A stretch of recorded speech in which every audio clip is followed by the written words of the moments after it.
traspasó los cielos al que vive para interceder, al Santo Emmanuel, gloria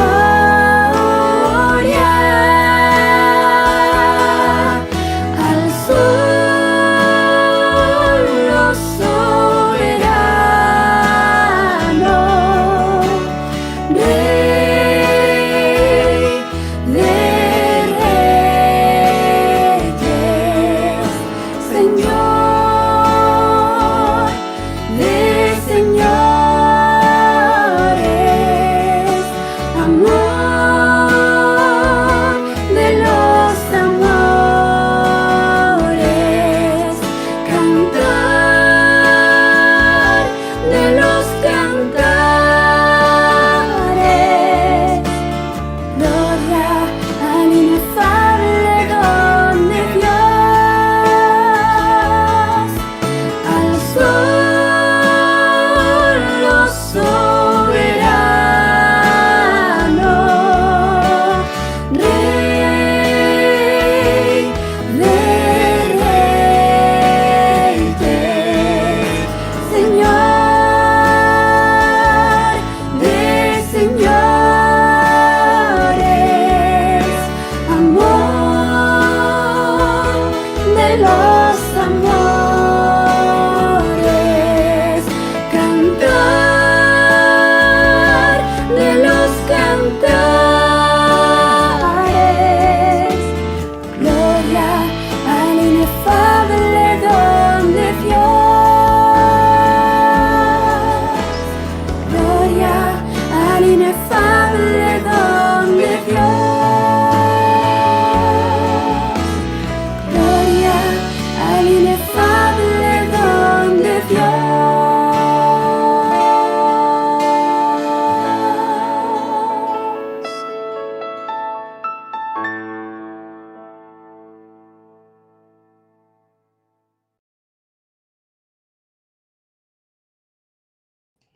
Buenos días a todos. Les damos la bienvenida a todas las familias EPEC que se están conectando en esta hora y todos los invitados y las personas que en este día nos acompañan. Damos gracias al Señor por esta nueva oportunidad de estar aquí con ustedes. Damos gracias al Señor por su palabra. Damos gracias al Señor porque Él no nos deja a solas, Él no nos deja a ciegas. Él siempre nos está hablando, Él siempre nos está instruyendo, Él siempre nos está direccionando y es Él el que va delante de nosotros siempre abriendo camino para nosotros. En esta oportunidad, hermanos, ya estamos en el seminario número 7, gracias al Señor. Para las personas que hasta ahora se inscribieron o nos visitan por primera vez, queremos invitarles a que puedan aprovechar de este recurso. Estos seminarios son abiertos y los dejamos siempre disponibles, como un recurso disponible para todas las personas que quieren escucharle y aprender más de lo que es la educación en el hogar, o lo que le llaman homeschooling. El día de hoy tenemos un invitado muy especial, nuestro hermano Juan Carlos Polanco, es un hermano chileno. Bienvenido, hermano. Muchísimas gracias, de verdad, por estar acá, por la invitación, por la importancia de este tema, digamos, que por compartir esa idea de la importancia de ese tema del cual vamos a estar hablando ahora. Muchísimas gracias, de verdad, por la oportunidad. A usted, hermano, por aceptar la invitación. Sabemos que la agenda suya es un poco apretada, pero de verdad que vemos que el Señor abrió puertas para que podamos hoy ser luz a todas las familias que nos acompañan.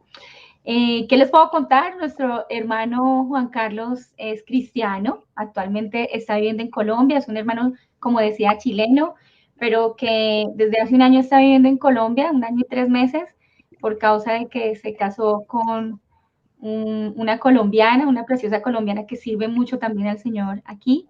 Ha realizado estudios en cine, consejería bíblica, en Escuela para Maestros para las Naciones, allá en Pucún. está dedicado también a las artes plásticas, ¿sí?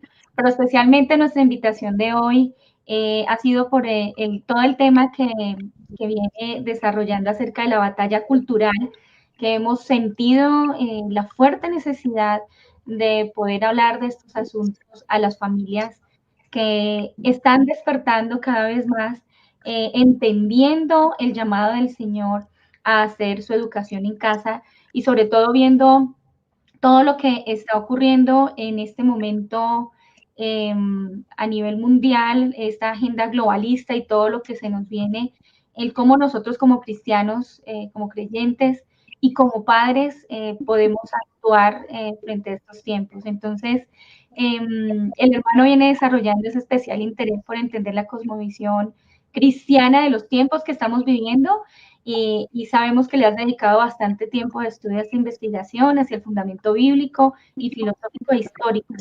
Entonces, ¿qué les parece si oramos para encomendar nuestro evento en manos del Señor y para darle ya el paso a la palabra? Padre, te damos gracias en esta hora por esta nueva oportunidad que tú nos das de venir delante de ti y delante de tu palabra. Bendecimos tu nombre, Señor. Ponemos delante tuyo nuestros oídos, no solamente los naturales, especialmente los espirituales, Señor. Yo te ruego que tú bendigas tu palabra, te ruego que tú nos hables a lo profundo de nuestro ser, Señor. Que tu palabra sea luz para nosotros, para el pueblo cristiano que hoy se conecta, Señor. No solamente por la situación que estamos viviendo como nación, Señor. Por Colombia te pedimos hoy, Señor, por lo que se viene para Colombia, Señor. Sabemos que tú tienes todo bajo tu control, que tú eres soberano sobre todas las cosas, que tú eres el rey y que todo, Señor, está bajo tus pies, Señor. Y no solamente por nosotros, sino por lo que sabemos que se adelanta a nivel mundial, Señor. Oramos en esta hora para que tú nos alumbres. Alúmbranos, queremos saber cómo debemos movernos, Señor, en este tiempo. ¿Qué debemos hacer? ¿Cuál es nuestra parte como cristianos, Señor, como padres? ¿Cómo actuar con nuestros hijos en estos tiempos, Señor? Danos luz, Señor. Danos tu palabra, Señor. Danos sabiduría, Señor. Oramos, Señor, de manera muy especial, que tú colmes de tu gracia sobreabundante a nuestro hermano, que cuando él hable sea instrumento tuyo, Señor. Queremos oírte a ti, Señor. Bendecimos tu nombre, glorificamos tu nombre y te damos gracias. En el nombre de Cristo Jesús. Amén y amén. Amén, hermano. El Señor le bendiga. Siga, por favor. Para compartir la pantalla.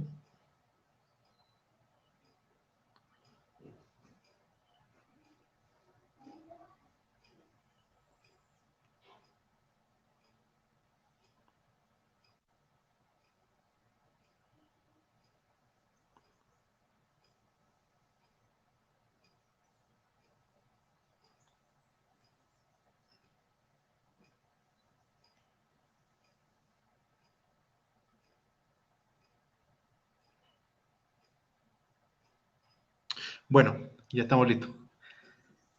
Como decía, muchísimas gracias por la oportunidad y vamos a comenzar, porque como este es un tema que abarca harto de tiempo, mucho tiempo, vamos a tratar de hacerlo más, ocupar todo el tiempito que tengamos, digamos.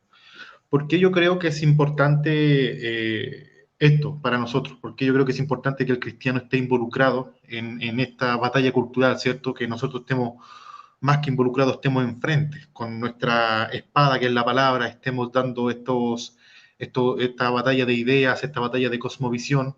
¿Por qué? Porque yo creo que nosotros no vamos a lograr nunca una reforma a nivel nacional si no tenemos la cultura de nuestra parte, ¿cierto? Como en un partido de fútbol. Nosotros jamás vamos a lograr anotar un gol, ¿no? O claro, anotar un gol, si no tenemos el balón en los pies. Y aquí pasa exactamente lo mismo. Nosotros jamás vamos a poder anotar si la cultura no es nuestra aliada. Nosotros debemos conquistar la cultura, ¿cierto? ¿De dónde viene esta idea? Si nosotros analizamos el Antiguo Testamento, podemos ver los medios, los métodos por los cuales Dios se hizo conocido, ¿cierto? Entonces, el método por el cual Dios más se hizo conocido es la batalla. Podemos ver que en el Antiguo Testamento, entre medio de todas estas naciones paganas con dioses, con ídolos falsos, surge esta nación llamada Israel, con su Dios, Jehová de los ejércitos, y este Dios les dice, les promete una tierra, y que hagan una campaña de conquista, que se dirijan a tal dirección, conquistando las ciudades, porque esa tierra Dios se la prometió a ellos, ¿cierto? Entonces podemos ver que en esta campaña, el ejército israelita, el ejército hebreo, comienza a conquistar, a ganar victoria, ganar, a tal punto de que las naciones que lo estaban viendo, lo estaban mirando, estaban esperando porque estaban ahí en la fila de la campaña, decían, se nos vienen los israelitas con su Dios, estamos acabados, ¿cierto? Entonces podemos ver que el medio por el cual Dios mostró ser el único y todopoderoso Dios fue la guerra, las batallas, ¿cierto? Yo no estoy diciendo de que Dios haya creado la guerra, es que el hombre ya peleaba, solamente Dios ocupó ese medio porque era el medio que hegemonizaba en la época, para que el hombre mostrara su poderío sobre otra nación. Una nación mostrara su poderío sobre otra nación, ¿cierto? Entonces, podemos ver que nosotros, y si tiramos mandamos esta misma base, esta misma forma de pensar en la actualidad, nosotros nos preguntamos a través de qué medio hoy en día podemos hacer conocido a Dios, ¿cierto? Podemos mostrar el señorío de Jesucristo, podemos mostrar que Dios es el único que restaura naciones. ¿A través de qué medio? Me pregunto yo. Hay varios. Podríamos tener las esferas de la sociedad, ¿cierto? Podríamos tener las instituciones, como dije, las esferas, el arte, el gobierno, la educación de los niños, la política, todo. Las redes sociales pueden ser un medio también virtual por el cual nosotros debemos exaltar el señorío de Dios, y el objetivo final que nosotros, el cual debemos conquistar, así como Dios les prometió la tierra prometida, nosotros a través de estos medios debemos conquistar la cultura. El objetivo final de nosotros debe ser la cultura, ¿cierto? Entonces, para que nosotros sepamos, digamos, cómo hacerlo, debemos entender varias cosas. Y una de estas es que todo guerrero debe saber y conocer el territorio en el que está peleando, ¿cierto? Nosotros como soldados de Dios, como guerreros de Dios, debemos saber el contexto, lo que nos rodea, todo lo que está pasando. No aislarnos en la iglesia, saber cómo están educando a nuestros niños, quién está educando a nuestros niños, ¿cierto? Entender de dónde viene la educación, quiénes son los responsables de educarlo, que son, obviamente, son los padres. Y entender todo ese tipo de cosas, ¿cierto? Debemos entender también los tiempos, en qué tiempos estamos. Nosotros jamás vamos a ganar una batalla o jamás vamos a tener el discernimiento si no entendemos el contexto. ¿Por qué hay tanto mal en la humanidad? ¿Por qué hay tanta maldad? ¿Por qué hay tanto dolor, hay sufrimiento? Debemos entender, saber qué es lo que está pasando, ¿cierto? Debemos entender dónde estamos. Y a esto yo no me refiero a algo terrenal, me refiero a algo espiritual. ¿En dónde estoy yo en las manos de Dios, en nivel espiritual? ¿Estoy preparado? ¿No estoy preparado para hacer esto? Tengo que alimentarme más de la palabra para poder dar esta batalla, digamos. ¿En dónde estoy? ¿Cierto? Lo otro que es, ¿quién es el enemigo? ¿Cuáles son las áreas que está atacando? ¿Qué armas ocupa? ¿Qué estrategia ocupa? ¿Cuáles son sus métodos? ¿Cuáles son sus fortalezas, sus debilidades? ¿Cierto? Y todo eso. Y también lo más importante es quiénes somos nosotros. ¿Quiénes somos nosotros para Dios? ¿Cuáles son las armas que tenemos? ¿Cuáles son nuestras virtudes, nuestros defectos? ¿Qué puede ocupar Dios en mí como arma para hacer esta batalla cultural, ¿cierto? Entonces, podemos ver que en Primera de Crónicas 12:32 dice, de los hijos de Isaacar, dice, de los hijos de Isaacar, 200 principales entendidos en los tiempos y que sabían lo que Israel debía hacer, cuyo dicho seguían todos sus hermanos. dice, ¿cierto? Entonces podemos ver que eran 200 principales entendidos en los tiempos.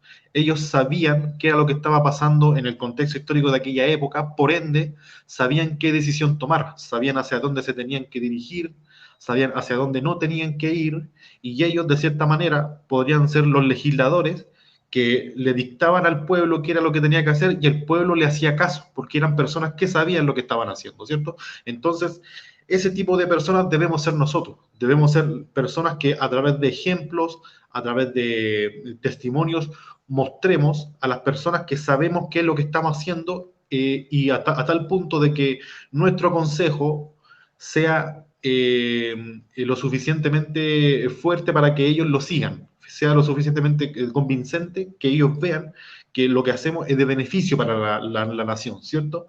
Entonces, para eso nosotros debemos entender, dar un pequeño paseíto, voy a hacer lo más rápido posible, un pequeño paseíto por la historia, ¿cierto? Entonces debemos entender en qué tiempo estamos. Dice, la fortaleza de una nación no solo depende de su poderío militar, también depende de personas entendidas en sus tiempos, que puedan darles instrucciones, disipular, guiar y juzgar a los demás en cuanto a lo que deben y pueden hacer. Lo que dije hace un rato, debemos ser nosotros estas personas. O sea, jamás vamos a lograr reformar una nación, como dije al principio, si nosotros no somos estas personas. Y hoy en día, las personas que están dando instrucciones, que están discipulando, que están guiando, que están juzgando, son personas que están completamente alejadas de las directrices bíblicas. Y estamos viendo las consecuencias de eso.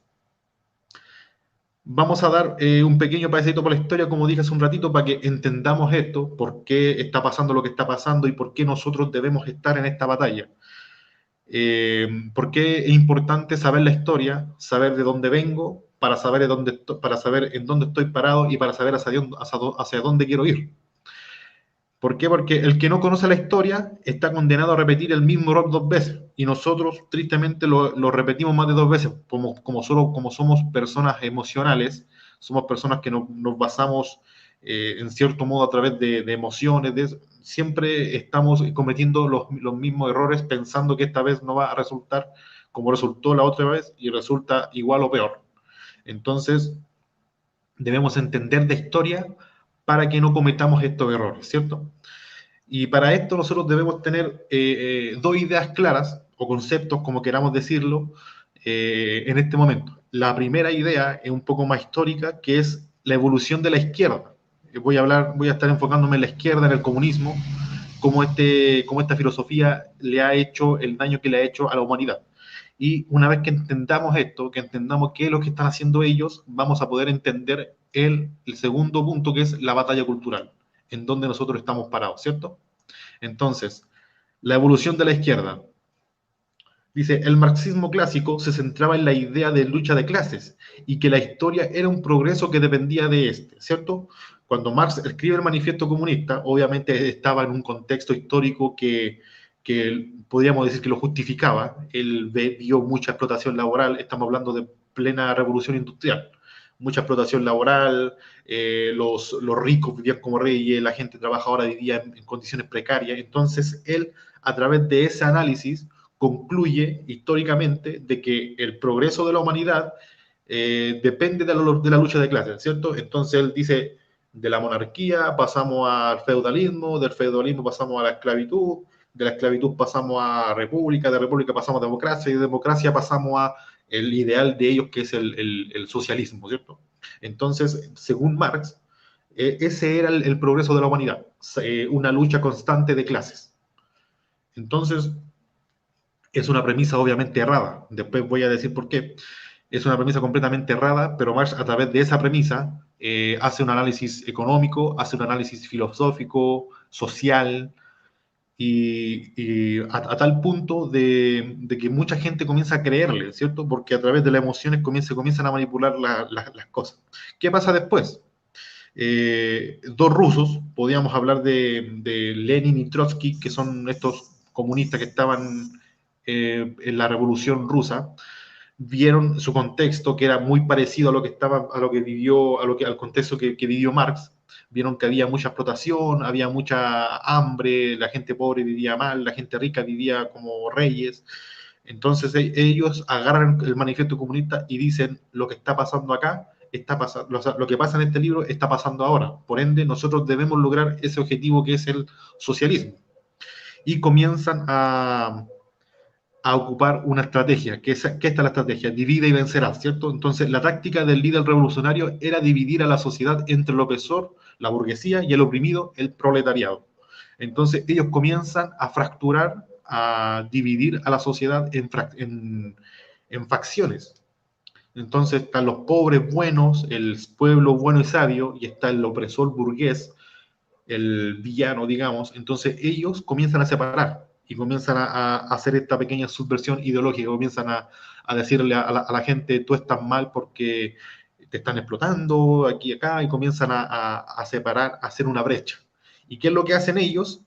Dice, este líder se coloca en la posición de la voz del pueblo en contra de los burgueses, ¿cierto? Entonces podemos ver que este líder se colocaba justo en la brecha que acaba de formar con esta división, y él dice, yo voy a ser el encargado de darte la libertad. O sea, si tú me ganas en el poder, yo te voy a dar esa libertad. A tal punto de que hay una revolución rusa, hay una revolución en Rusia, una guerra civil, estallan 3 facciones, o sea, un montón de facciones diferentes. La más conocida es el ejército rojo, el ejército blanco y el ejército negro. Gana el ejército rojo, que eran los comunistas, y comienza una miseria. Comienza la matanza, comienza una subversión ideológica, que el Estado se convierte en un genocida. Ejemplos, aquí tenemos, por ejemplo, Cuba, con el castrismo que divide a la sociedad entre el enemigo, el yanqui, el imperialista, y el pueblo que es bueno y sabio. En Venezuela pasa exactamente lo mismo. En Nicaragua también podríamos poner, por ejemplo, ejemplos como Colombia o Chile, que tienen el discurso en boca de este mal llamado neoliberalismo, que es ese enemigo que se crearon ellos para dividir a la sociedad, ¿cierto? Colombia nunca ha estado mejor que antes en la historia de la humanidad, pero para ellos no. Para ellos no importan los datos, no importa lo bien que ha estado la nación, cómo ha disminuido la pobreza, no. La cosa es que hay una división y la lucha tiene que ser a través de esa lucha de clases, ¿cierto? Y donde aterrizó el marxismo, ha habido fracaso, miseria, muerte y tiranía. O sea, 150 millones de muertos, así contando a vuelo de pájaro. Entonces, ¿qué fue lo que pasó? Por otro lado, podemos ver que en el occidente capitalista, me refiero al occidente desde Europa, desde medio Europa hacia acá, hacia el occidente, hacia América, empezó a haber un gran éxito económico, porque nosotros tenemos libertades que nos permiten ejercer libre comercio, libre trato, tenemos propiedad privada, que podemos acumular riquezas, podemos trabajar y ser dignos, dignificarnos a través del trabajo, digamos. Y empezó a haber un gran éxito económico, y el obrero comenzó a prosperar. Y eso quebró completamente la idea que tenía Marx, que Marx decía que el obrero iba a ser tan explotado que se iba a revolucionar, que la revolución era inminente. En Occidente no pasó eso, porque el obrero tenía tantas libertades de trabajar en un lado, y si no le gustaba se podía cambiar e irse para otro lado, que eso obligó a las empresas a dar buenos sueldos, a dar mejor seguro, y el obrero comenzó a vivir cada vez mejor. Tuvo acceso a educación, tuvo acceso a salud, comenzó a vivir más, la tasa de ignorancia se redujo, su estilo de vida subió mucho, su movilidad social se incrementó mucho en el obrero. Entonces se dieron cuenta incluso que el obrero hasta podría convertirse en un empresario, podría convertirse en alguien que sea dueño de su propio negocio. Y con las libertades que habían en Occidente, lo estaban logrando, ¿cierto? Entonces el obrero ya no le servía al comunista, porque el obrero en Occidente ya no quería cambiar el mundo, quería cambiarse de auto, quería cambiarse de casa, quería pintar remodelarla, y lo estaba logrando con las libertades que tenemos aquí en Occidente, ¿cierto? Entonces, esto lleva al marxismo a cambiar de clientes. ¿Cuáles son estos nuevos clientes? Estos nuevos clientes, dice, la misma consigna del divide y vencerás, la siguieron utilizando, pero en diferentes personajes. Esta vez, en lugar del opresor el burgués y el oprimido el obrero, ahora sería el hombre blanco heteropatriarcal cristiano, y los oprimidos serían todas las minorías culturalmente oprimidas, ¿cierto? En pocas palabras, el opresor sería el hombre occidental, el hombre cristiano, el hombre que cree en la propiedad privada, el hombre que cree en la libertad. Ese sería el enemigo y el villano nuevo de este tipo de ideología, ¿cierto? Y los oprimidos, los mártires, digamos, serían todas las minorías culturalmente oprimidas. Yo no estoy diciendo, no estoy descartando que sí hemos cometido errores como continente, occidente, sí hemos cometido errores a lo largo de la humanidad. Hemos tenido esclavitud, hemos tenido racismo, un montón de cosas, pero la historia lo único que ha demostrado es que eso ha avanzado hacia un camino positivo, hacia un camino de la libertad. Eso es lo único que ha demostrado la historia. Pero estos tipos de gente todavía manipulan la historia, manipulan el lenguaje, todavía están resentidos por la conquista de América, todavía están resentidos porque te dijeron que los negros no eran buenas personas hace 50, 60 años atrás, y siguen manipulando a la gente. Entonces, esta nueva minoría eran los negros, eran los homosexuales, las lesbianas, los trans, eran las mujeres con el feminismo, ¿cierto? Y eran los indígenas con el indigenismo, que son estos lobbies que politizan este tipo de minorías para sacar provecho. Entonces, y otra vez, este líder revolucionario de izquierda se coloca nuevamente en el lugar de los oprimidos, repitiendo la misma consigna, ¿cierto? Que ustedes están oprimidos porque el hombre blanco vive como rey y ustedes viven mal, comenzando a ocupar la misma consigna separatista, las mismas consignas fraccionarias de naciones, de resentimiento, de envidia, de odio y todo eso. Que no es culpa tuya, es culpa de alguien más y todo eso. Y otra vez fracasa, ¿cierto? Tenemos como ejemplo Argentina. Argentina, por consecuencia, es por defecto, es el país que sirve como ejemplo para demostrarle al mundo que el progresismo no sirve para nada. Es el país que más fondos le ha inyectado a políticas de género, a políticas de LGTB, y los asesinatos a las mujeres no han disminuido, todo lo contrario, siguen en aumento. La violencia de género no ha disminuido. ¿Por qué? Porque toda la plata que inyectan estas personas se están yendo para leyes de humo, leyes ficticias. Entonces, en vez de ir al problema concreto, van a cambiar la A por la E. Van a educar niños. Ese es el objetivo principal. Tenemos que tener claro que el líder revolucionario no está interesado en el bienestar del pueblo. Eso es una herramienta que ellos ocupan. Ese es un discurso que ellos ocupan, ¿para qué? Para lograr su verdadero objetivo, que es endiosar al Estado. El verdadero objetivo del comunista es endiosar al Estado, ¿cierto? Entonces ellos con el discurso pueden ver que a la feminista les dicen, tú quieres justicia, quieres aborto, vota por mí y yo a través del Estado te voy a dar eso. Al comunista, ¿quieres igualdad? ¿Quieres distribución de riqueza? Vota por mí y yo a través del Estado te voy a dar eso. Entonces, el objetivo principal es endiosar al Estado. A ellos no les interesa el bienestar de la gente. Como dice Agustín Laje, una frase que dice acá, el éxito del progresismo consiste en su fracaso. ¿Por qué? Porque si estas personas de verdad se dedicaran a ayudar a la gente que dicen que le van a ayudar, se le acaba el trabajo, ¿cierto? Se le acaba su poder. Ellos necesitan seguir vendiendo esta idea de que ellos son necesarios en ese puesto para que le sigan votando. Y para eso tiene que haber gente que se sienta oprimida todavía. Entonces, dice, y acá es donde nosotros podemos entender la batalla cultural. Podemos entender cómo la izquierda evolucionó de ese punto, se camufló con se puso este arcoíris encima multicolor y se convirtió en este caldito de colores diferentes pero siguen teniendo la misma forma de pensar, la misma ideología, que como dije hace un rato es hacer que el Estado se convierta en el todo para todos y de todos, ¿cierto? Entonces, acá nosotros podemos entender cuál es la batalla cultural. ¿Por qué digo esto?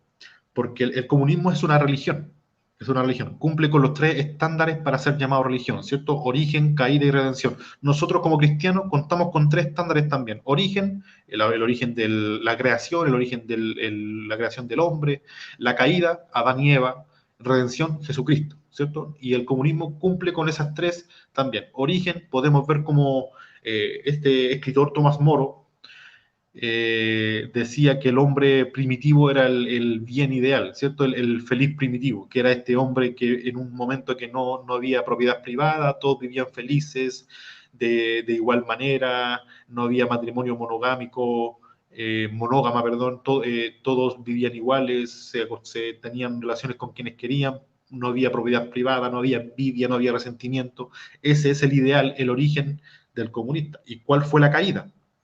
En algún punto de la historia, un hombre se junta con una mujer y se quedan los dos juntos para siempre. Por ende, comienzan a tener familia y como parte de la esencia masculina del hombre es querer proteger a su familia, este hombre quiere tener una casa más grande que la del resto. Quiere tener riquezas para tener bien a su mujer, ¿cierto? Quiere tener propiedad, quiere prosperar. Entonces, para el comunista, la caída es la propiedad privada, ¿cierto? El origen de la propiedad privada, y eso viene de la mano con la familia monógama.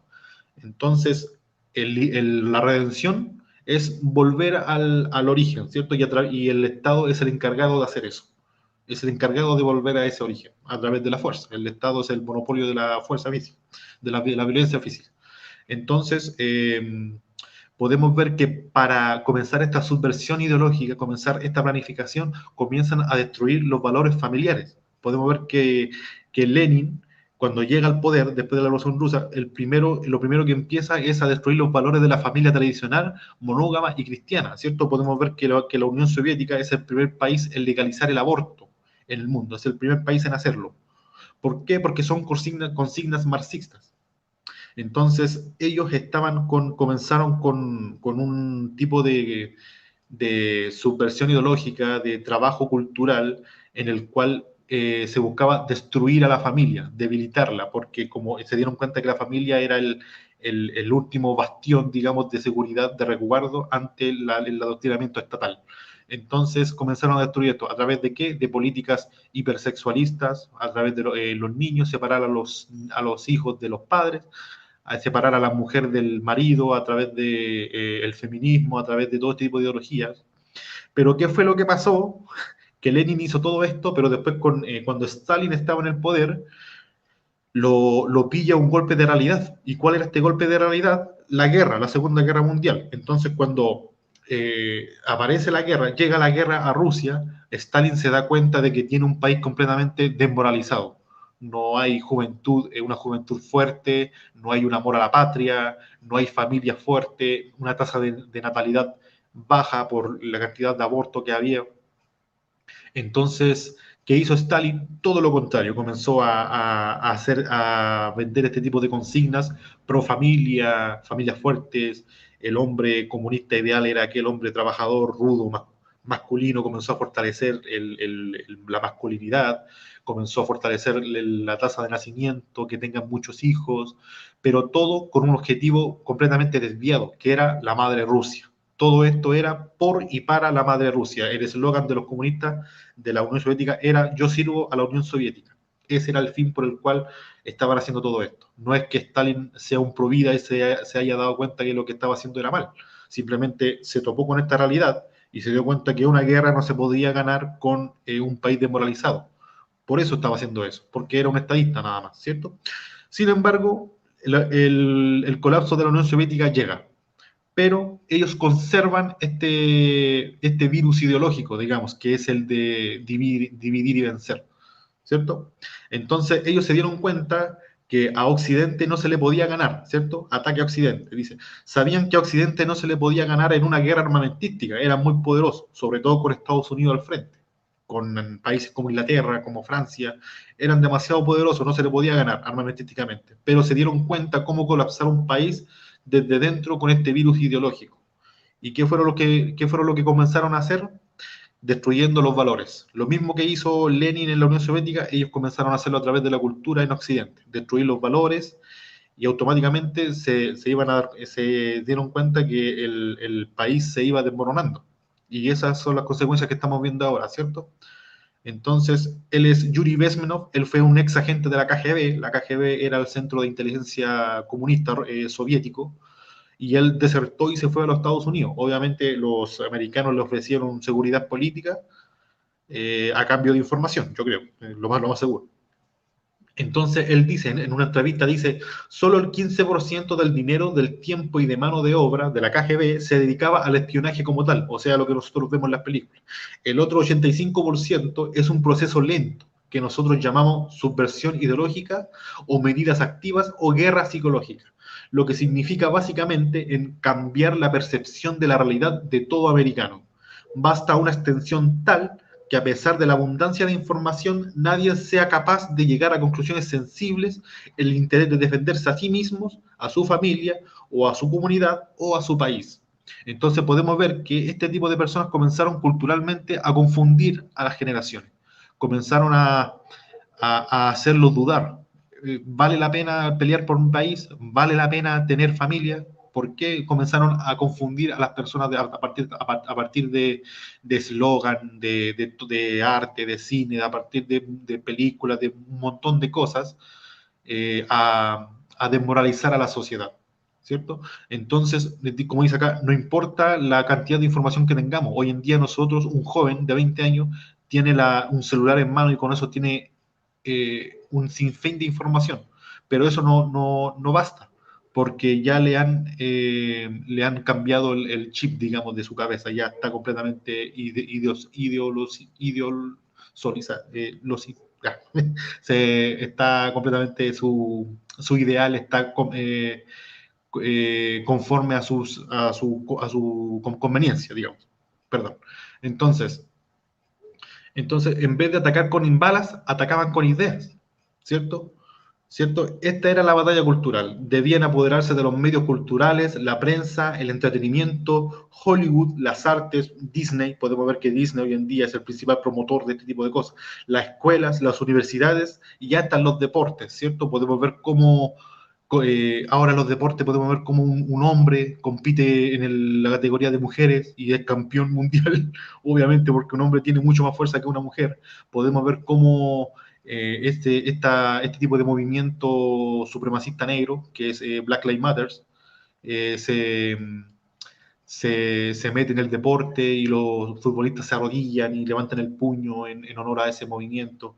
Y es por eso que los polacos fueron tan atacados en el Mundial pasado, porque fueron los únicos que no se arrodillaron ante nada, ¿cierto? Una vez entrevistaron a un jugador polaco y él dijo, nosotros nos arrodillamos solamente ante dos cosas, ante Dios y ante una mujer cuando le vamos a pedir matrimonio. Solamente ante eso, no nos arrodillamos ante más cosas.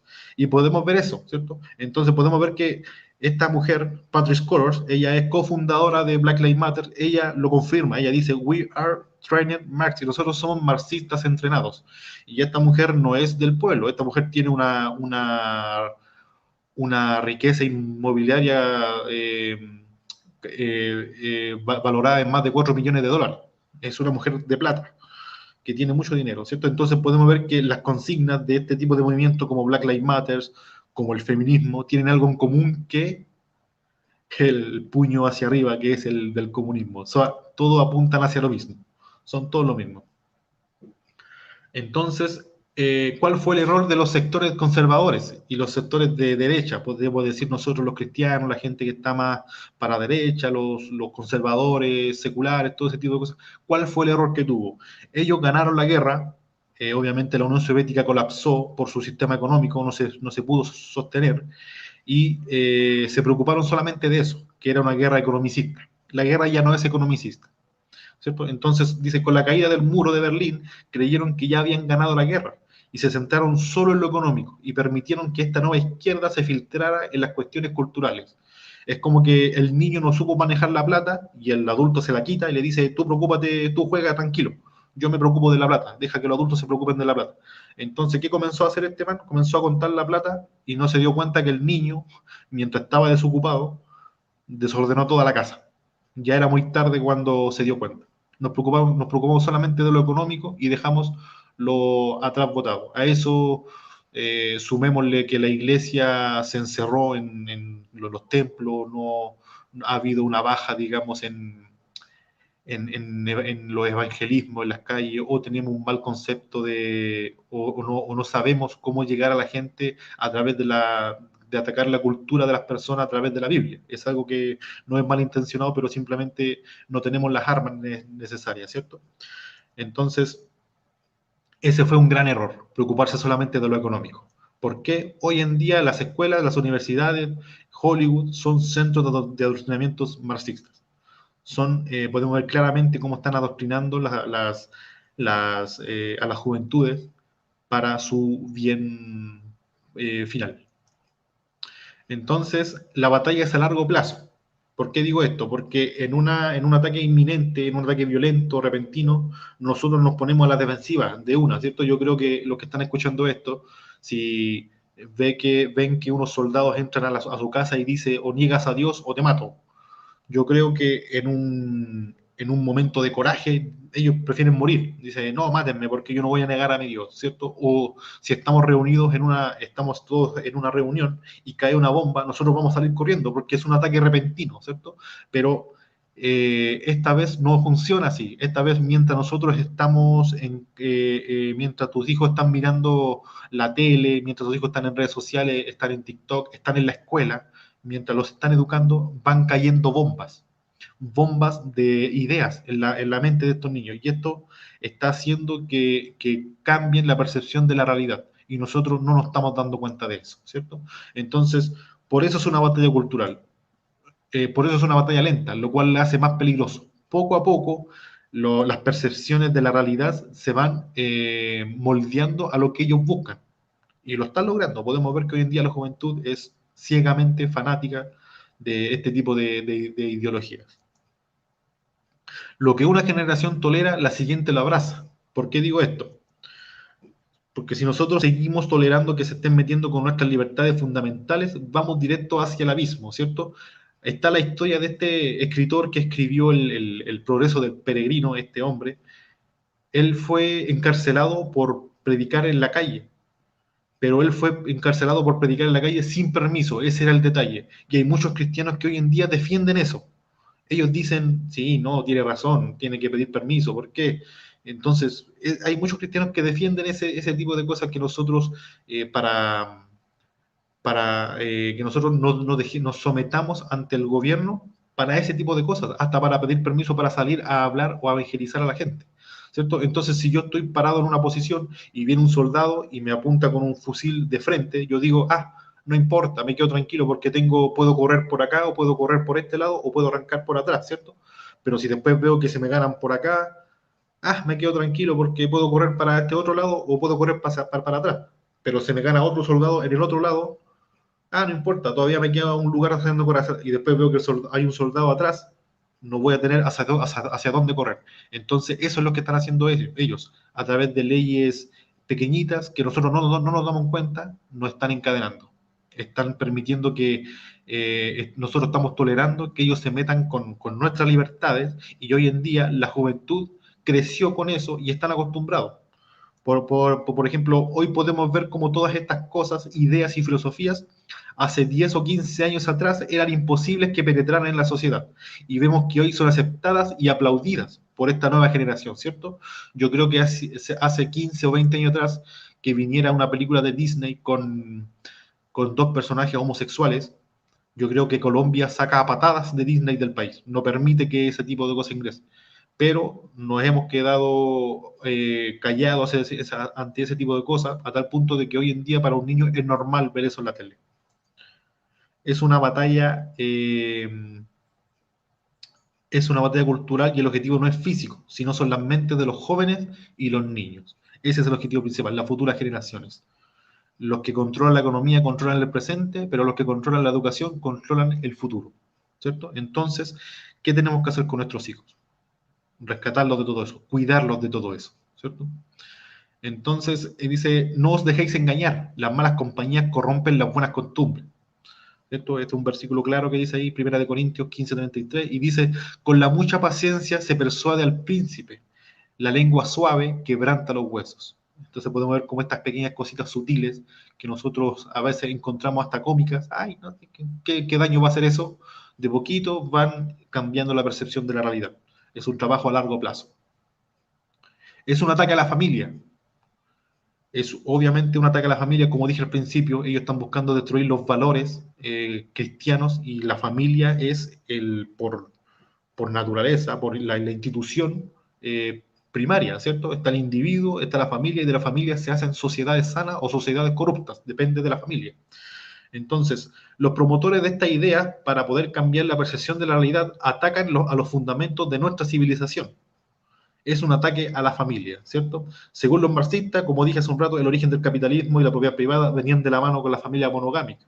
Entonces, para poder colapsar el capitalismo, tenían que destruir sus bases, y parte de esta era la familia monogámica. Para destruirla había que liberar a la mujer de su marido por medio del feminismo, y a los hijos de los padres por medio de la hipersexualización. Como dije hace un rato, comenzaron con estas consignas, pero en vez de la cultura fue a través del Estado de manera violenta, fue a través de la cultura de manera lenta y sutil. Esta vez cambiaron su método. Alexandra Kollontai, ella fue una escritora rusa, comunista, feminista, y ella dice: el Estado de los trabajadores acudirá en auxilio de la familia. Ojo con la manipulación del lenguaje. Gradualmente la sociedad se hará cargo de todas aquellas obligaciones que antes recaían sobre los padres. ¿Se dan cuenta el engañito? O sea, nosotros les vamos a ayudar a ustedes sacándolos del camino. Vamos a dejar a los niños a libre disposición y a libre adoctrinamiento del Estado. Acudirán al auxilio de la familia. Es como que ellos nos van a ayudar a criar a nuestros hijos. Esa es la manipulación que están haciendo ahora. Y podemos ver cómo en Colombia se han hecho leyes de la ley chancleta, que buscan meterse en la familia para buscar excusas para meterse en la familia y poder quitarle la autoridad a los padres de educar a sus hijos, ¿cierto? Él es Anatoly Lunacharsky, y él fue el ministro de Cultura de la Unión Soviética, ¿cierto? Entonces dice: este pequeño centro educativo, que es la familia, esta pequeña fábrica, toda esa maldición que llegue a ser un pasado obsoleto, que llegue a ser un pasado caduco. O sea, el fin de ellos era destruir a la familia, querían separar a la familia. ¿Por qué? ¿Por qué buscan destruir la familia? Porque ellos saben que la familia es un resguardo ante el adoctrinamiento estatal y a lo que el Estado busca enseñar, ¿cierto? Por ejemplo, si un niño llega a la casa del colegio y le dice al papá: papá, en el colegio me enseñaron que 2 más 2 pueden ser 6. El papá le va a dar un tate quieto, un sabe, le va a decirle: no, aprende a contar, 2 más 2 son 4 y no hay otro resultado. Al día siguiente el niño puede llegar del colegio y decirle: papá, en el colegio me enseñaron que me puedo mutilar mi zona genital, me puedo llenar de hormonas como si fuera un pollo de Monsanto, y me puedo convertir en mujer. El papá no le va a dar uno, le va a dar 2. Tum, tum. Mentira, tú eres hombre, tú biológicamente naciste hombre, vas a morir siendo hombre. Entonces podemos ver cómo la familia es el último bastión, el último búnker, digamos, resguardo de los niños ante el adoctrinamiento estatal. Entonces, si no están los padres, los niños quedan indefensos. Si quitas a la familia de su hogar, el Estado se queda libre para adoctrinar a los niños, ¿cierto? Y los niños se creen todo. Esto es algo obvio, los niños chicos se creen todo. Si tú le dices a un niño que puede volar, ese niño se va a tirar por un edificio. Yo, cuando mi hermano menor era niño, éramos niños, yo le gano por 5 años a mi hermanito, y él me decía: quiero comer huevo, y yo le dije: planta un huevo en la tierra y para que te crezca un árbol y nunca te falte un huevo. Y estuvo una semana regando ese huevito. Se creen todos los niños, se creen todo. Entonces, la misión de las familias es esta: es cuidar a los niños del adoctrinamiento estatal. No dejen que con miedos, con intimidaciones, con manipulación del lenguaje, que nosotros les vamos a ayudar, no dejen que se metan en la familia. El objetivo principal debe ser cuidar a los niños. Ataque al patriotismo. Este es otro ataque que también sufre otra área que también están atacando. Dice: la izquierda odia el patriotismo, dice. César Vidal, en su libro Un mundo que cambia, infiere que ya no hay comunismo y capitalismo, que ahora la lucha es entre patriotismo y globalismo. Y aquí es donde quiero llegar, porque ya no es algo economicista. Y después digo eso, después voy a aclarar eso: ya no es una lucha economicista, sino es una de izquierda y derecha, es una lucha de arriba hacia abajo, es una lucha de libertad y esclavitud. Entonces, el nuevo dios Mamón, el nuevo dios que controla el poder de la hegemonía financiera, económica, se llama globalismo. ataque al... perdón, disculpe. ¿Qué es el globalismo, digamos, cierto? El globalismo es una ideología geopolítica que busca que la administración política de todos los países caigan en manos de un grupo pequeño centralizado y que éste tenga más poder que los propios estados-nación. O sea, ellos, este grupito de personas macromillonarias, por eso digo que ella no es economicista, porque son personas multimillonarias, ya no es el obrero, son empresas millonarias que están trabajando en pos de esto, van a decirle a los colombianos, le van a decir a los chilenos qué leyes deben tomar y qué leyes no deben tomar, ¿cierto? Son ellos los que van a hacer eso. Y hacen todo a través de organizaciones que son supuestamente de beneficio para la humanidad. La ONU, la OMS, el Banco Mundial, el Fondo Monetario Internacional, hacen todo ese tipo a través de todo ese tipo de cosas, ellos meten sus fundaciones y comienzan a cambiar la percepción de las personas, a manipular, digamos, a controlar las leyes. ¿Y cuál es el problema? Es que son personas que tienen un delirio de Edipo Rey, son personas que tienen tanta plata que se creen en el derecho de decidir cuántas personas tienen que nacer en cada país. Entonces, si para una persona, para ese tipo de personas, si en Colombia hay mucha pobreza, hay mucha gente, van a fomentar leyes que digamos que sirvan para el asesinato en masa. Este puede ser la eutanasia, puede ser el aborto, un montón de cosas, ¿cierto? Entonces son ese tipo de personas.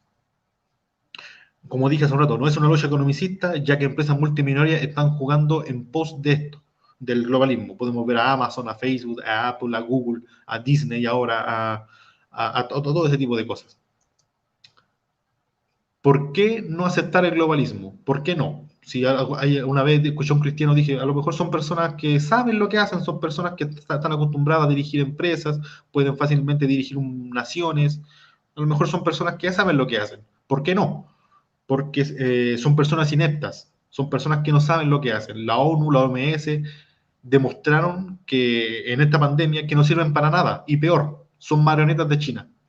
China demostró que fue el país que más se enriqueció con esta pandemia y los tentáculos que ocupó para ganar todo este poder fueron este tipo de organizaciones y este tipo de personas, ¿cierto? En segundo lugar, no conocen nuestra cultura, no hablan nuestro idioma, no comparten nuestra religión ni tampoco nuestros valores. Es más, odian el cristianismo, no conocen nuestro país. Entonces, ¿por qué vamos a permitir que personas que personas vengan que este tipo de personas vengan a dictar qué es lo que debo y qué es lo que no debo hacer, ¿cierto? ¿Por qué desde cuando nosotros permitimos que personas sin patria, personas sin moral, personas sin Dios, vengan a decirnos qué está bien y qué está mal? ¿Cierto? Nosotros no tenemos que dejar eso, solamente nos debemos llevar bajo las directrices bíblicas. Entendemos que Dios es el único que cambia naciones, no ellos. Destruir el patriotismo a través del egoísmo. Agustín Laje dice que la izquierda es la religión laica de los resentidos sociales. Y como dije hace un rato, que el comunismo es una religión y el método que ocupan es separar, es vencer a través de sentimientos, a través de egoísmo, de envidia. Entonces, es la religión laica, es la religión de los resentidos sociales, ¿cierto? La antivirtud de esta religión es el egoísmo.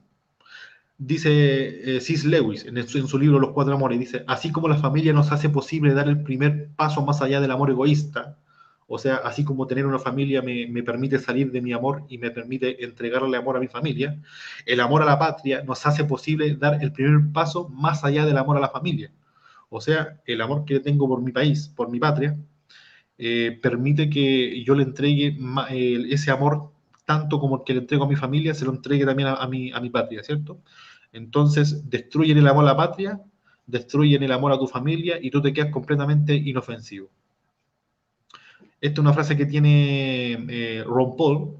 Dice, los patriotas estadounidenses originales fueron aquellos individuos lo suficientemente valientes como para resistir con fuerza el poder opresivo del rey Jorge.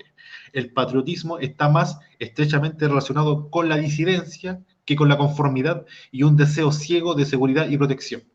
Dice, acepto la definición de patriotismo como este esfuerzo de resistir al poder estatal opresivo. El verdadero patriota está motivado por un interés por un sentido de responsabilidad e interés propio para sí mismo, para su familia y para el futuro de su nación.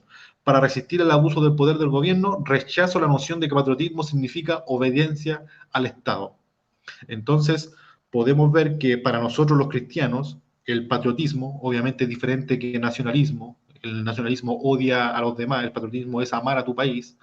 El patriotismo, según el cristianismo, no es amar a mi patria porque aquí está tal político, o aquí está tal bandera, tal símbolo, aquí está tal ídolo, no. Yo amo a mi país, yo defiendo mi país, porque esta es la tierra geográfica en la que Dios me colocó, en la cual yo puedo ejercer mis libertades, en la cual yo soy libre para ejercer mi autogobierno según bajo las directrices de Dios. Entonces, si alguien quiere atacar eso, es porque no solamente está atacando lo terrenal, también está atacando las libertades que yo voy a poder ejercer en un futuro, ¿cierto? Entonces, para el cristiano el patriotismo tiene que ser eso. Ataque a los valores. La ética y las normas son garantes de la libertad, ¿cierto? Garantizan mi libertad y la libertad de otros. Después me explico esto. La izquierda odia la libertad, porque si nosotros verdaderamente somos libres, jamás vamos a votar por la izquierda, por el comunismo, porque obviamente es una filosofía que se gana poder a través de la fuerza. Conocerán la verdad y la verdad los hará libres. La única manera de ser libres es conocer cuál es el corazón de Cristo a través de su palabra, a través de su filosofía, digamos, a través de este tipo de ideas.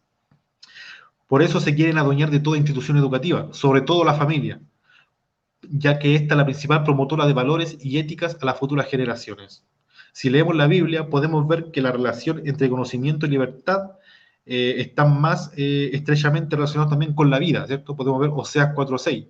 ¿Por falta de qué pereció mi pueblo? Por falta de conocimiento. Si nosotros no leemos la palabra, no leemos que esta es de beneficio para la humanidad, va a llegar cualquier persona y nos va a quitar esa libertad.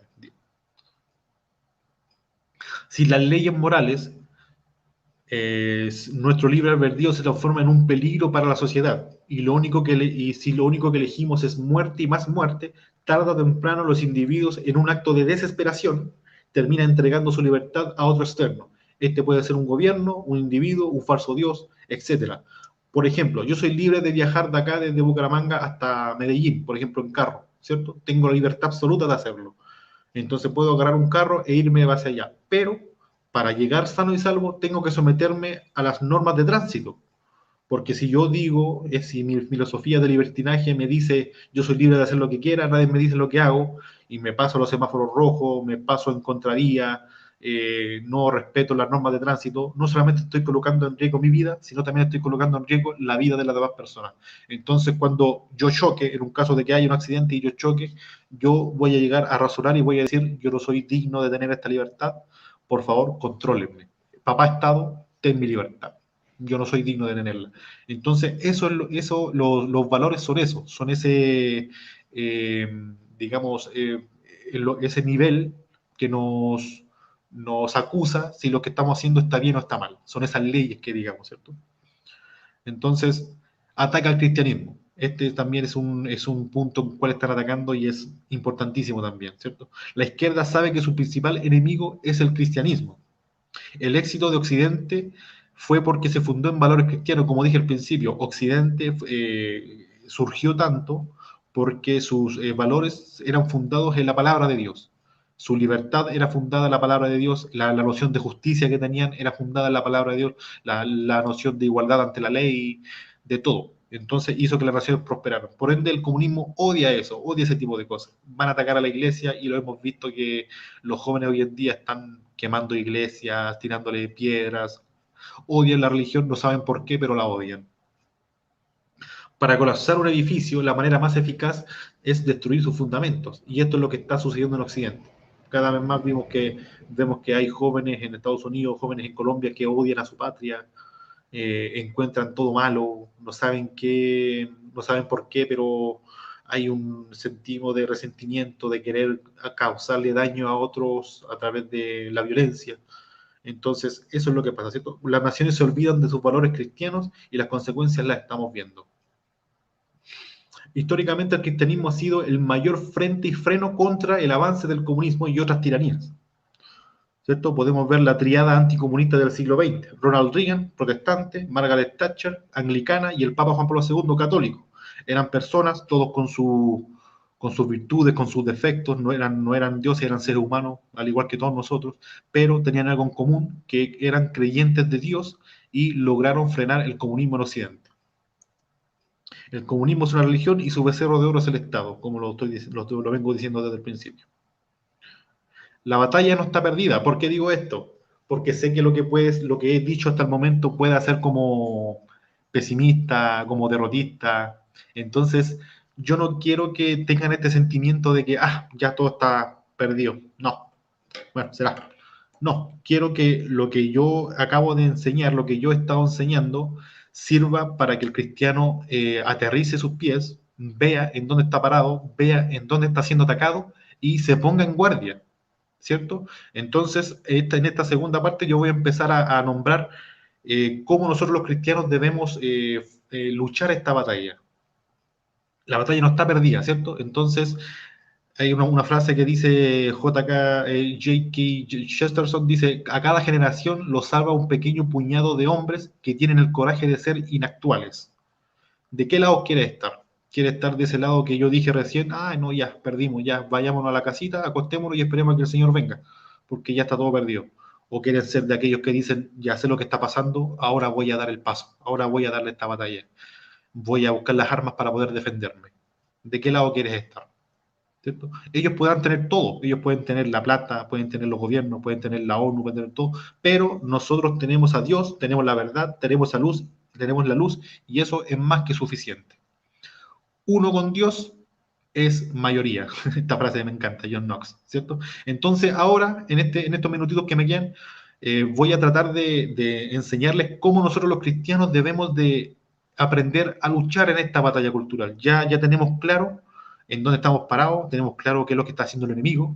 Entonces, ¿cómo yo comienzo qué estrategia hago para comenzar a atacar al enemigo, a comenzar a defenderme, digamos? Entonces, para eso, nosotros debemos entender, aquí este versículo me encanta, dice, Jesús se acercó, bueno, la gran comisión, dice, toda potestad me es dada en el cielo y en la tierra, por lo tanto, ir, hacer discípulos a todas las naciones, bautizarlos en el nombre del Padre, del Hijo, del Espíritu Santo, enseñándoles que guarden todas las cosas que os he mandado. Yo estoy aquí con vosotros todos los días hasta el fin del mundo. Amén, ¿cierto? Entonces, Jesús dice que toda la potestad le fue dada a él en el cielo y en la tierra.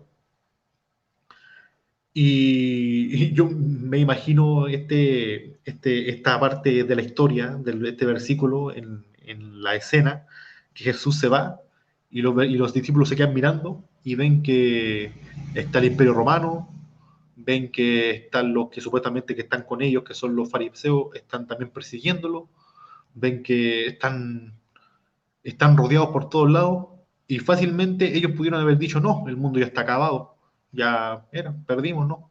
Pero ellos no se guiaron por lo que veían, se guiaron por la promesa que Dios les dijo.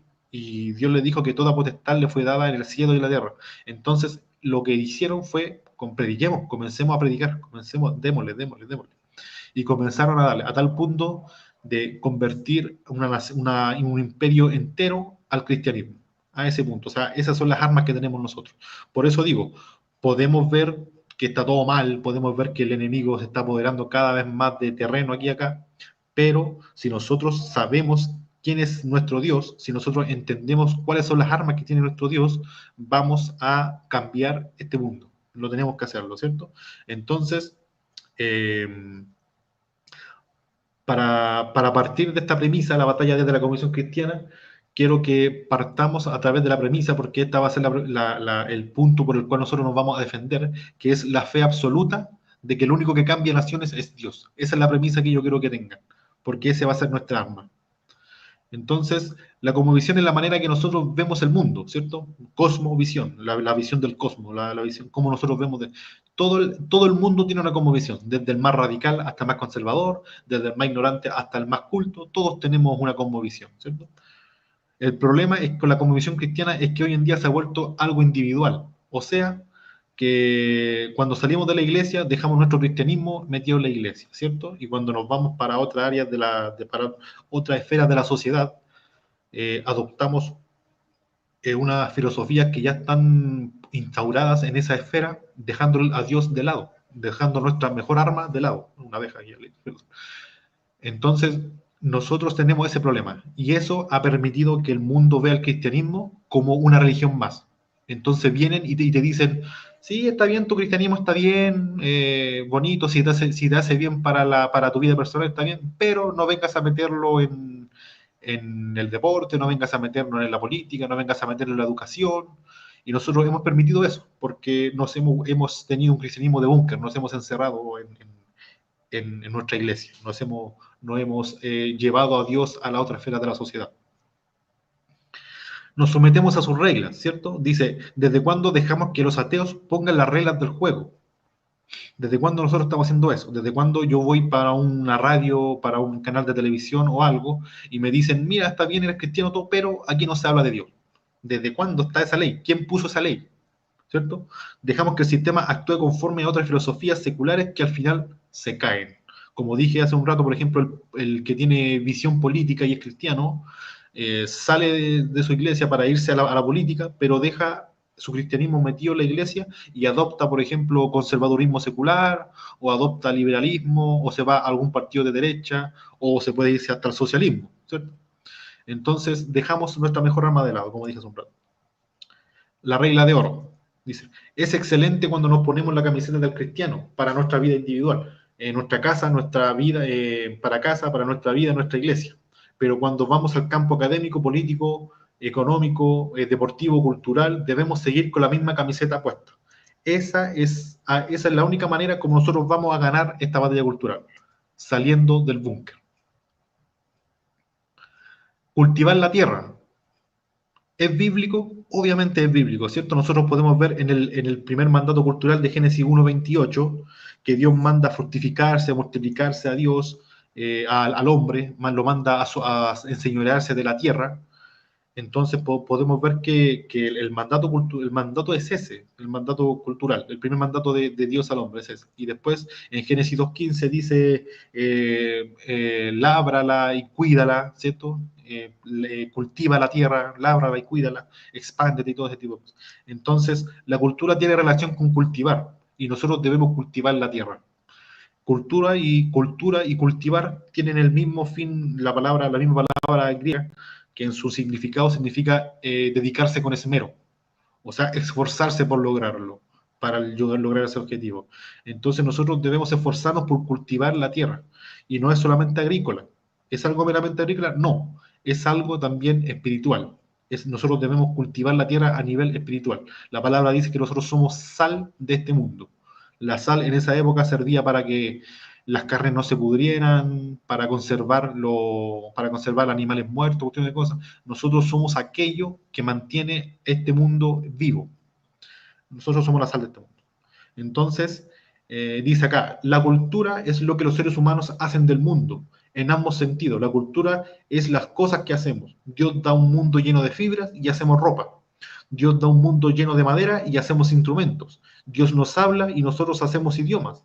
La cultura es el significado de lo que hacemos. Este mundo no viene con una explicación, sin embargo, todos sentimos que debe significar algo. Hacemos sentido del mundo haciendo cosas en el mundo. Entonces podemos ver que cultivar la tierra en el sentido bíblico es tomar las cosas hechas por el Creador y crear cosas nuevas con este material. O sea, si Dios me dio la capacidad de educar a mis hijos, yo tomo eso como arma, lo cultivo y lo ocupo para vencer al enemigo. Si yo tengo la posibilidad de hacer familia, este regalo de Dios de hacer familia, yo ocupo eso y con eso cultivo la tierra. Si yo tengo la posibilidad de hacer política, yo ocupo eso, y si yo tengo la posibilidad de hacer arte, de lo que sea, yo ocupo eso, lo que Dios me dio, y hago cosas nuevas con ese material que Dios me dio, ¿cierto?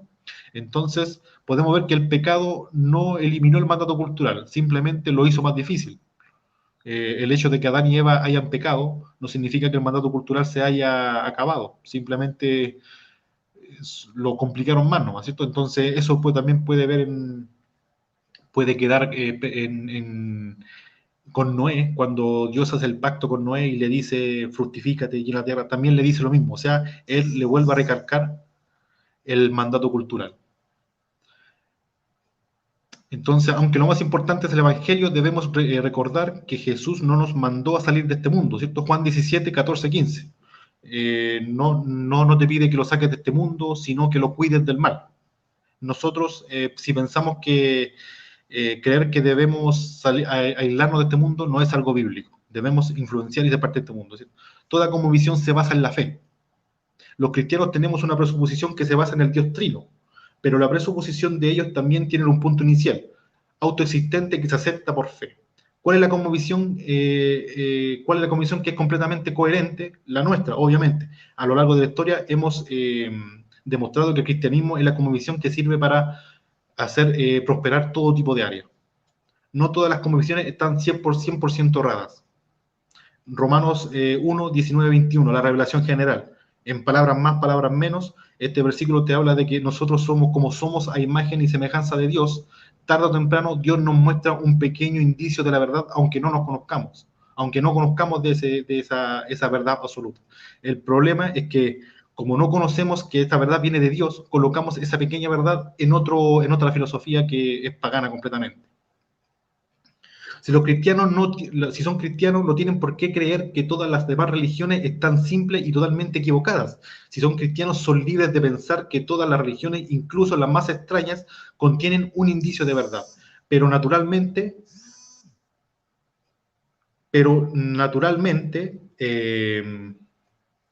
ser cristiano significa pensar que allí donde el cristianismo difiere de otras religiones, el cristianismo tiene la razón y la otra está equivocada, como en aritmética. Una cuenta solo tiene un resultado correcto, y todos los demás están equivocados, pero algunos resultados equivocados están mucho más cerca de ser correctos, ¿cierto? Entonces podemos ver que todo este tipo de filosofía mundana tienen un cierto indicio de verdad, y allí es donde el cristiano tiene que entrar, ¿cierto?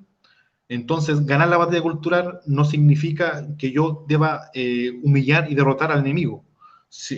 Para el cristiano ganar la batalla cultural, debemos hacer que el enemigo venga hacia la luz. Si nosotros no logramos eso, es en vano nuestra lucha, ¿cierto? Todas las convicciones seculares sostienen su verdad, pero si son confrontadas con la verdad de Dios, encuentran que hay muchos huecos, y ahí es donde nosotros debemos entrar. Por ejemplo, si le preguntamos a la feminista, ¿tú quieres justicia? Sí, chévere, yo también quiero justicia, pero ¿de qué tipo de justicia estamos hablando? Explícame tú. Y ella, al intentar explicarte, se va a dar cuenta que tiene huecos, que su cadena tiene eslabones los cuales están vacíos, ¿cierto? Entonces nosotros ahí debemos entrar y debemos comenzar a ocupar ese tipo de cosas para el beneficio nuestro. Todos, de cierto modo, intentan llegar a ciertas verdades. El cristianismo es la verdad total. ¿Por qué digo esto? Porque, obviamente, como dije hace un rato, es la filosofía que ha hecho que nosotros crezcamos en el mundo, prosperemos en el mundo, y nosotros queremos que esta filosofía la tenga todo el mundo. Nosotros debemos hacer que esta verdad entre en la educación, entre en el deporte, entre en las familias, en todos lados. Cuanto el hombre fuerte armado guarda su palacio, en paz está lo que posee, pero cuando viene otro más fuerte que él, lo vence y quita todas sus armas que en él confiaba y reparte el botín. Y con esto termino. Este versículo, Lucas 11, 21, 22, dice, cuando el hombre fuerte armado guarda su palacio, en paz está lo que posee. Pero cuando viene otro más fuerte que él y lo vence, le quita todas sus armas que confiaba y reparte el botín. O sea, por ejemplo, yo estoy en mi casa y vienen dos ladrones armados con pistola, y yo en un acto de desesperación voy a un lugar y veo que tengo un arsenal lleno de armas. Veo que tengo un lugar así donde yo me puedo defender, un montón de armas que fácilmente yo puedo defenderme de esos dos individuos, pero no sé ocupar ninguna de estas armas. Entonces, ¿qué termino haciendo? Termino agarrando el palo de escoba, termino agarrando un cuchillito, o el cuchillo de la mantequilla. Entonces, obviamente no le voy a ganar nunca. ¿Y qué van a hacer este tipo de personas? Me van a derrotar porque no supe ocupar las armas que Dios me dio, me van a quitar esas armas que Dios me dio y las van a ocupar para beneficio propio. Y es lo que estamos viendo. Vemos que muchos políticos de filosofías erradas ocupan el cristianismo como método para ganar confianza, para ganar votos, y lo están logrando. Ocupan nuestras armas a su beneficio. El comunismo es una herejía del cristianismo, ¿cierto? Los ricos no irán al reino de los cielos, los últimos serán los primeros, más fácil que entre un camello por una aguja que un rico entre al reino de los cielos. Esa noción de justicia la manipulan para su lenguaje y con eso hace que el cristianismo gane, o sea, que el comunismo gane adeptos cristianos, ¿cierto? Entonces, dice, el cristianismo es como un león enjaulado, no necesita ser defendido, solo tiene que ser liberado. Charles Spurgeon. Entonces, cuando nosotros nos demos cuenta cuáles son nuestras armas, cuáles son las armas que tenemos en Cristo Jesús, en Dios, va a ser el equivalente a que liberemos a este león. Y ya quiero ver cómo ese león ruge en política, ruge en arte, ruge en educación, ruge en todo, ¿cierto? Porque no necesita ser defendido, solo necesita ser liberado. Se defiende solo. El cristianismo se defiende solo. La palabra se defiende sola. No tiene fallas. Entonces, aquí le quiero dar la bienvenida a la batalla cultural. Esta es la bienvenida. Están acá, ya saben qué es lo que tienen que hacer. ¿Por qué digo esto? Porque nosotros debemos tomar parte de debemos ser los primeros en esta batalla, en esta contienda, digamos. Debemos estar de los primeros dando la batalla.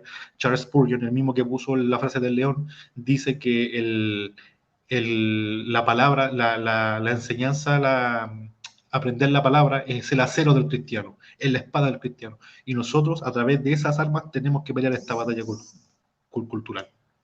¿Sí? Vamos a dejar de jugar sus reglas y soltaremos a este león. Para eso necesitamos una cosmovisión cristiana completamente, que permita ver la realidad completa, examinando todo y retener lo bueno. La cruz vacía nos dice que el propósito de Dios se está cumpliendo.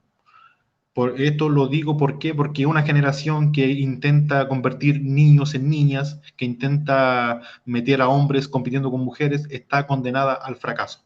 Es el equivalente de meter una bola de playa, un balón de playa, es meterlo al fondo del mar. Tarde o temprano va a salir a flote. Están condenados al fracaso. Y ahí es donde el cristianismo va a demostrar que es la única cosmovisión que sirve para edificar naciones prósperas. Muchísimas gracias, de verdad.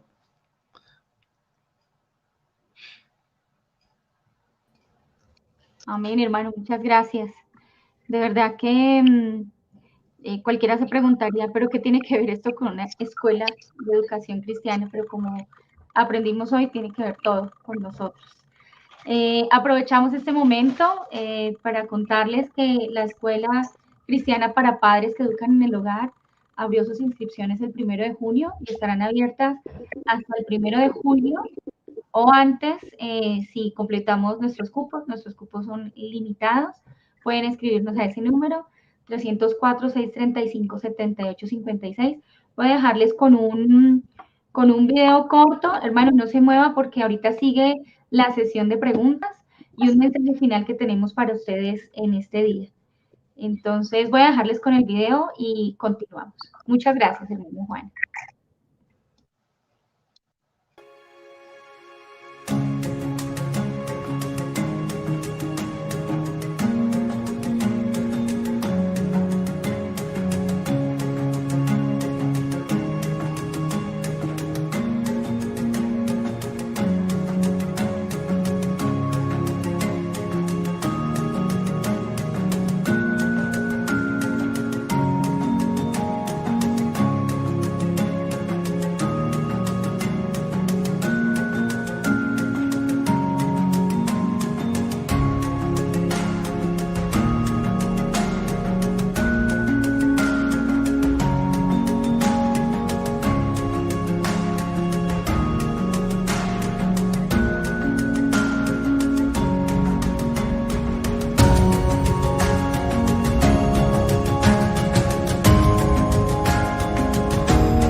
Amén, hermanos.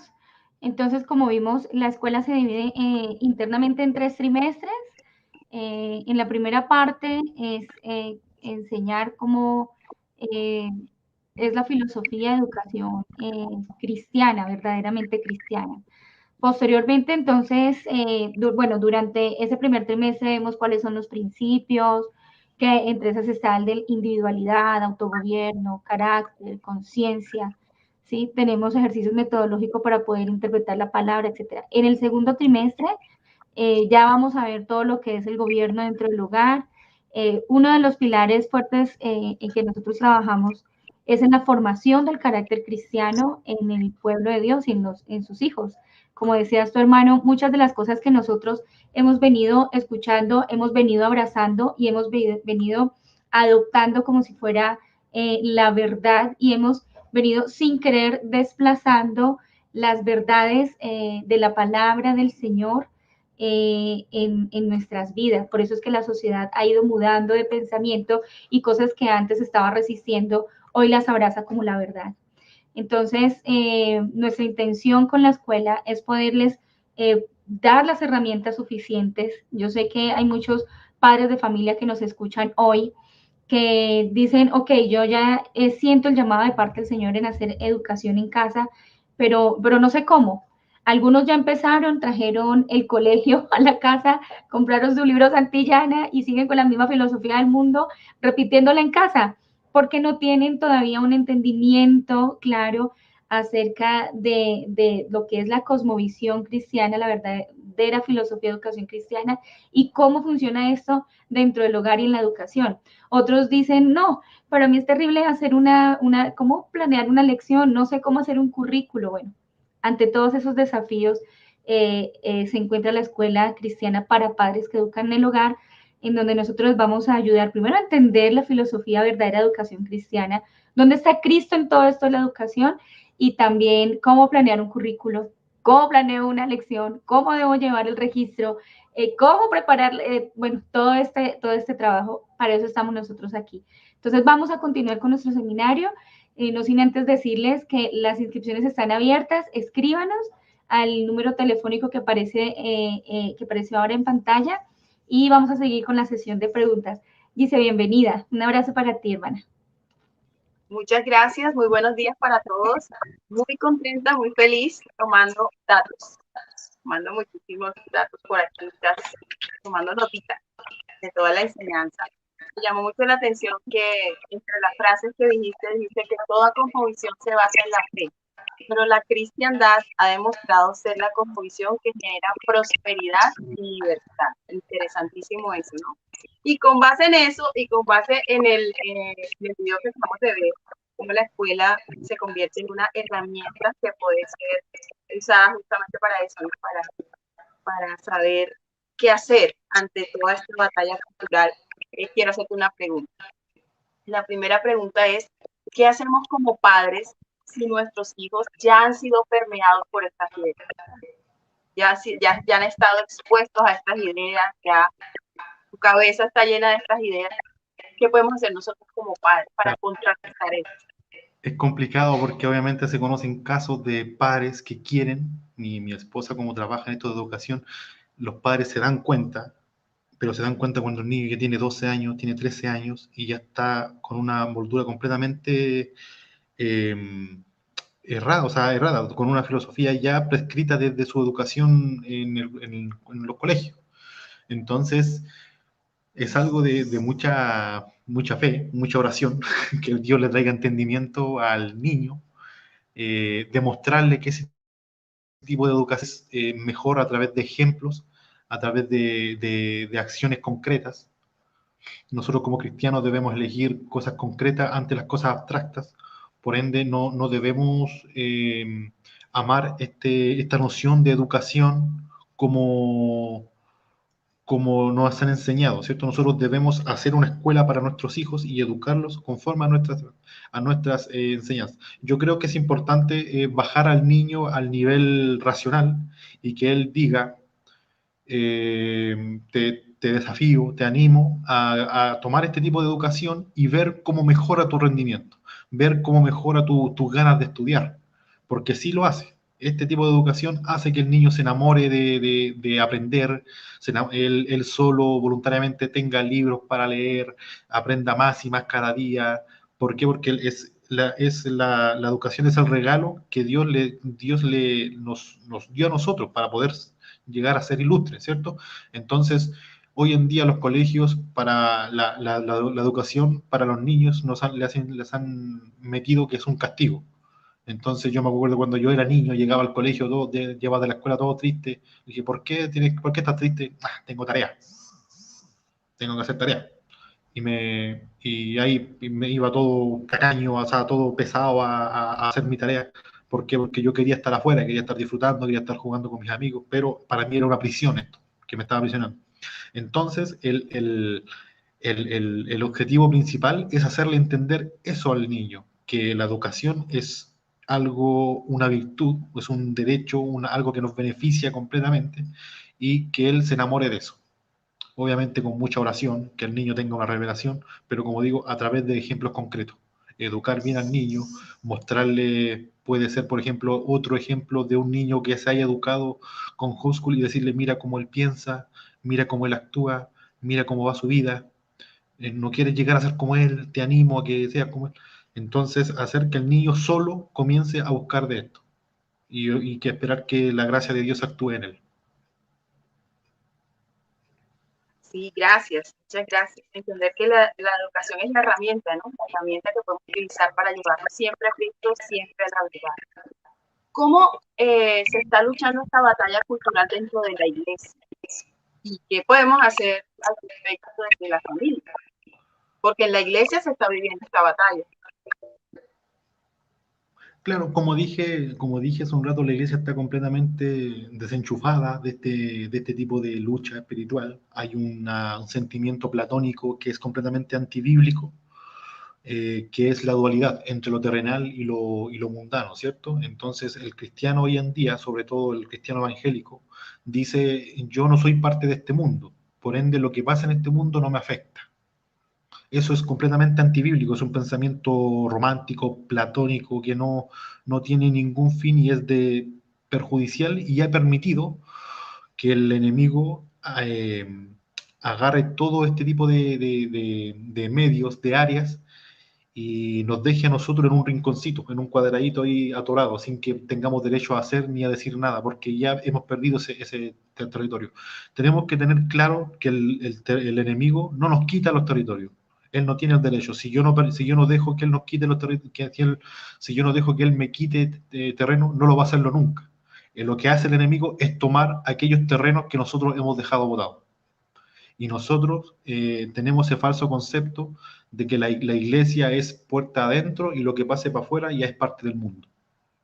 Entonces nosotros debemos cambiar esa premisa. La premisa de meter a Dios y obviamente, como dije en la enseñanza, tener la fe de que Dios es el único que puede cambiar los corazones. ¿Por qué? Porque un cristiano sale de la iglesia, se va a un trabajo secular y le da vergüenza hablar de Dios. Le da vergüenza decirle a sus compañeros que son cristianos. ¿Por qué? Por miedo a burlas, por miedo a que le pregunten cosas y no sepa defenderse. Entonces no influye. Y todo lo contrario, él termina siendo influenciado por el mundo. Entonces nosotros debemos entender eso, que la batalla, nosotros vamos a tener el balón en el pie, como digamos, vamos a poder meter el gol cuando salgamos del búnker. Hoy día estamos en un cristianismo de búnker. Digamos que en contraste a eso, hemos traído muchas ideologías, muchas filosofías humanistas y de todo tipo a la iglesia. Tenemos que cuidar eso, es llevar a Cristo, llevar su palabra al mundo, ¿no? Y aquí viene una pregunta que me parece muy relevante en este tiempo. El día de mañana, en Colombia, nos enfrentamos a una jornada de elecciones presidenciales. Yo quiero hacer esta pregunta desde mi corazón. ¿Cuál crees que debe ser el criterio para los colombianos, especialmente para los cristianos, para que puedan elegir bien? Obviamente me voy a meter en política, yo soy un extranjero, me voy a meter en política de la casa ajena. Veo mucho cristiano, sobre todo evangélico, que está con un conflicto terrible y no sabe qué hacer, está esperando el propósito de Dios. Entonces dicen, no, si el propósito de Dios es que salga, y obviamente se basan en versículos bíblicos, que Dios quita y pone reyes, todas esas cosas, y se basan en ese tipo de cosas para decir, no, yo no hago nada porque Dios ya tiene todo predestinado, Dios ya sabe lo que va a pasar, Él va a colocar a las personas que sean, eso es un pensamiento que al enemigo le encanta, que a los comunistas le encanta, que a Satanás le encanta. ¿Por qué? Porque ha permitido que nosotros seamos el símil al socialista. El símil está buscando este ideal fantasioso. Nosotros también estamos viviendo ese mundo de fantasía de que podemos estar encadenados junto con el mundo y vamos a decir, no, yo no soy parte de este mundo, por ende, yo no voto o yo no hago esto. El propósito de Dios es que nosotros seamos plenos, es que nosotros seamos señores de esta tierra, nosotros busquemos la felicidad, ¿cierto? Ese es el propósito de Dios, que nosotros seamos libres aquí en la tierra. Y lo que nosotros tenemos que ocupar son los medios que tenemos para lograr ese propósito. Entonces, lo digo ¿por qué? Porque ideología de género, aborto, han estado siempre y van a seguir estando. Eso depende de nosotros cambiar eso. Eso es una batalla que le responde a la iglesia, al cristiano, cambiar eso, no al gobierno, no al político de turno. Entonces, podemos ver que el cristiano dice, yo no voto por tal persona, voy a ser directo, yo no voto por Rodolfo, porque Rodolfo apoya a los homosexuales, apoya aquí, acá, bla, bla, bla, y yo por cristiano no voto por él. Aquí, obviamente, ya no se está votando eso pasó a segundo plano, sí es importante, pero obviamente los dos candidatos tienen la misma forma de pensar en cuanto a eso, al área moral. Ahora, lo que estamos luchando nosotros es la libertad. Nosotros tenemos que votar por aquel candidato que vamos a estar seguros que nos va a dar 4 años más de tranquilidad para que nosotros los cristianos, a través de esa base segura de libertad que tenemos, comencemos a hacer esta batalla cultural, porque nos corresponde a nosotros, ¿cierto? Si nosotros colocamos a un político, hay políticos muy nobles en Colombia, los he visto que tienen muy buenas intenciones, lo colocamos, va a ser el equivalente a que nosotros nos tiremos de un avión y en vez de ¿cómo se llama? En vez de abrir y abro mi paracaídas y se rompe, y en vez de abrir, y en un caso de desesperación, saco una servilleta, un pañuelo, ¿cierto?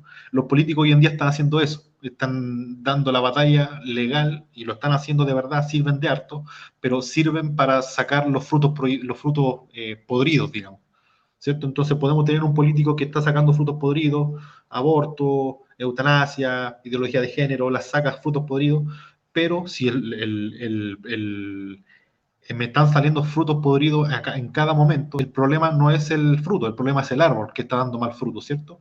Entonces, nosotros debemos dar por aquel candidato que nos permita talar ese árbol y plantar esa semilla conforme a las directrices bíblicas. En pocas palabras, no dejemos que el petrismo gane. no dejemos que el petrismo gane. Porque, claro, son personas que manipulan la democracia para su beneficio, ocupan la democracia como una herramienta para llegar al poder, como esa escalera, suben esa escalera llamada democracia, y cuando están arriba, suben la escalera y no dejan que nadie más suba. Es una herramienta que ocupan ellos por eso, nosotros tenemos que votar por aquel con sentido común, ser serios, no ser tan... En el cristianismo no hay magia, no hay misticismo, no hay nada, seamos concretos. Si queremos libertad, votemos por aquel candidato que nos está ofreciendo 4 años más para seguir trabajando. Trabajando enfocados en lo que debemos hacer, que se va a evangelizar. Claro, evangelizar a la nación, eso es importantísimo. Un buen criterio para tener siempre en cuenta, entendiendo que la democracia o las elecciones también son otra herramienta que nos permite llevar el evangelio. Y así lo podemos hacer. Muchas gracias, Juan Carlos. Mónica, bienvenida. Amén, hermano, muchas gracias por tu intervención. Mónica, bienvenida, hermana.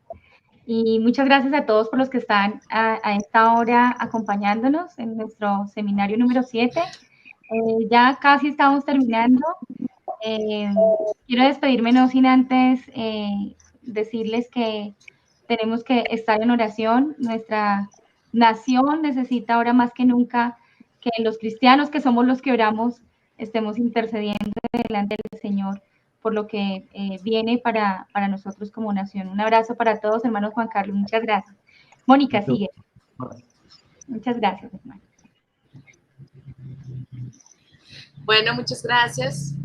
Y pues este es un tiempo bien importante, como decía Juan, que podamos reconocer, que salgamos de pronto de nuestra zona de comodidad, de nuestra vida cristiana personal, que comencemos a hacernos las preguntas por la nación en la que el Señor nos ha puesto y la manera en que realmente podemos ampliar esa influencia sobre nuestra nación, ese poder llegar con el mensaje del Evangelio para que realmente haya transformación.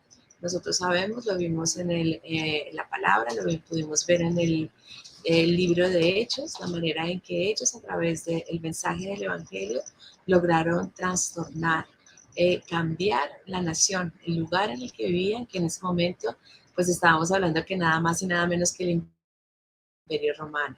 Entonces sabemos que esta batalla que estamos librando tiene un marco de ejercicio en la batalla cultural, pero que es una batalla espiritual, una batalla en la que nosotros como cristianos debemos unirnos en un mismo sentir, y ese lugar de la unidad es Cristo, es su palabra. Que aun cuando tengamos diferencias en algunos temas, en algunas ideas, en las que aún no nos podamos poner de acuerdo, no permitamos que esa diferencia nos separe. Algo en lo que siempre nosotros animamos a los estudiantes de la escuela y en general a las personas con que tenemos la oportunidad de trabajar es: llevemos nuestras ideas, nuestros conceptos, nuestros pensamientos, llevémoslos delante del Señor, que sea Él el que los escudriñe, nos permita entender si estamos equivocados, si de pronto hay algo en lo que tenemos convicción, porque como decía Juan en su exposición, todos tenemos una cosmovisión, una idea que previamente se ha formado en nuestra mente acerca de la manera en que entendemos el mundo. Y es necesario que nosotros, que ya hemos entendido la necesidad que tenemos de un Señor y Salvador, podamos llevar nuestra forma de pensar al Señor para que Él la renueve. No supongamos que porque nosotros pensamos de determinada manera, esa manera es la correcta. Tenemos que ponerla a la luz de la palabra. Si contradice nuestra manera de pensar lo que dice la palabra, en nuestra manera de pensar es donde está el error, no en la palabra, porque pues la palabra, la Biblia es la palabra de Dios inspirada. Entonces, cuando tengamos desacuerdos con algunos hermanos en nuestra manera de pensar, oremos los unos por los otros, llevemos esos pensamientos al Señor para que sea Él el que los examine y nos permita crecer en el entendimiento de su palabra.